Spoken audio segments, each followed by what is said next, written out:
সিলেটে কুয়াশা চাদরে ঢাকা হাড় কাঁপানো শীত না পড়লেও বইছে হিমেল হাওয়া। শীত উপভোগে আনন্দে মেতেছেন নাগরিকরা। স্থানীয় শাকসবজিতে পরিপূর্ণ হাট বাজারে পড়েছে নতুন ফসল কেনা বেচার ধুম। আর পর্যটকের আনাগোনায় মুখর দর্শনীয় স্থানগুলো। স্নিগ্ধ ভোর, নবোদিত সূর্যের আলোকরেখা ঠিকরে পড়ছে চা বাগানে। তখনও দুটি পাতা একটি কুঁড়িতে জমে আছে ফোঁটা ফোঁটা শিশির বিন্দু।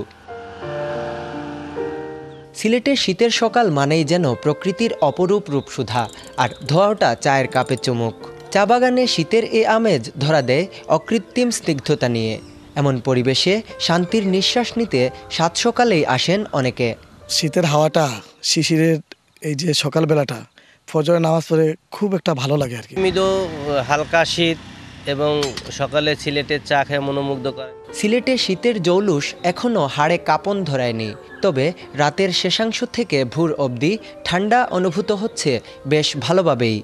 শীতটা শুরুতেই একটু বেশি অনুভূতি হচ্ছে। মিডিয়াম শীত আছে, তো ঠান্ডা কম, আর এখানে ঠান্ডা বেশি। শহরের অদূরে টুকের বাজারে ভোরবেলা জমে ওঠে কাঁচা বাজার। স্থানীয়ভাবে উৎপাদিত নানা প্রকারের শাকসবজি কিনতে ক্রেতারা আসেন দূর দূরান্ত হতে। বন্দর বাজারে একটু দাম বেশি, সেই ক্ষেত্রে দূর থেকে হলে এখানে আসা হয়। নায়াসিনামাইড ও স্যালিসাইলিক সমৃদ্ধ লিলি ফেস ওয়াশ, যা ফেসের ডেড স্কিন সেল দূর করে দেয় দ্বিগুণ ফাস্টার ব্রাইটেনিং। আর সবজিগুলো খুব টাটকা থাকে। মাডেঙ্গা, লাল শাক, কবি, নানা ধরনের ভ্যারাইটির মাল বিক্রি আমাদের। হিমেল হাওয়াকে সঙ্গী করে দর্শনীয় স্পটগুলো ঘুরে দেখতে পর্যটন নগরী খ্যাত সিলেটে এরই মধ্যে আসতে শুরু করেছেন ভ্রমণ পিপাসুরা। কিছু শীতের অতিথি পাখি চলে আসছে, পাখির সন্ধানে আসলে সিলেট আসা। অনেক সুন্দর প্রকৃতি, আমার ফার্স্ট টাইম আসা, অনেক ভালো লাগছে। শহরবাসীদের মনেও গ্রামের শীত নিয়ে রয়েছে অসংখ্য স্মৃতি, একই সাথে আছে ভাবনা এখানকার কৃষি আর পর্যটনকে সমৃদ্ধ করার।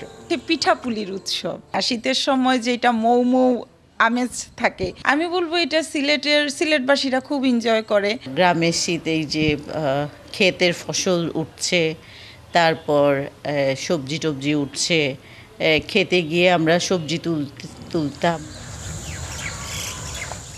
ঋতু শুধু তাপমাত্রার পরিবর্তন নয়, আধ্যাত্মিক নগরের প্রাণ ও প্রকৃতির মিলেমিশে বাঁচার প্রতিচ্ছবিও।